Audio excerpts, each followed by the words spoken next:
talking about podcasts in general, how do someone, especially who wants to create a show or is thinking about it, how do they stand out? Because there's so many and there's so many new ones coming up every single day. How do we sort of separate ourselves? Even me, like I have a niche, but like I really always want to be separating myself with better quality, with all that stuff. What do you suggest to really differentiate? That's a tough question because I ask myself that question a lot too. It turns out it's not really the guests as much as it is you and what you're doing. So being able to ask, you know, questions that then, where the answers are going to inspire people. And so then your podcast becomes a must see so that, this is the only place where, I can hear Jaime asking this particular question, which is actionable to me, that I'm going to then go out and improve my life. So I think that's an important thing. But you look at the most popular podcasts out there, there's one thing that differentiates them from your podcast and my podcast is that they're highly produced. Hmm. So, like you look at even Startup by Alex Blumberg or Serial or Freakonomics or This American Life, there's like 5 hours of video and audio shot for an hour or a half hour of podcast.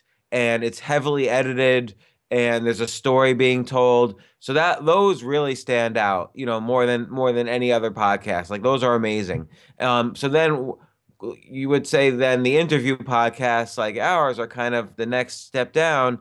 And I think differentiating is a combination of, who you are, what your platform is, who your guests are, and it has to be one might not even thing know that I have a podcast. I didn't even really listen to podcasts until I started doing one, and a lot of people are still, as Alex Blumberg puts it in Startup, there's 240 million people who listen to the radio. But I don't know if there's that many people who listen to podcasts. Now, his argument is they're all going to eventually transition to podcasts, but okay, we'll see. Ooh, do you not believe that they will? I think that they will, but I think they're going to transition to all sorts of things. Just like TV three TV channels transition to 500 TV channels, transition to a billion YouTube channels. Hmm. So, who knows the directions these things go. I was just reading how the Beatles, when they first came to America, of course, they got big because they were on the Ed Sullivan Show in the beginning of 1964.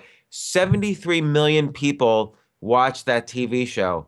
Now it's and not only that, at that time, the average teenager listened to radio 3 hours a day. So the world has completely changed. You'll first of all, the average teenager doesn't listen to the radio at all right now. Second of all, they might listen to their iPod, but they chose what songs to listen to. No one curated their songs but themselves.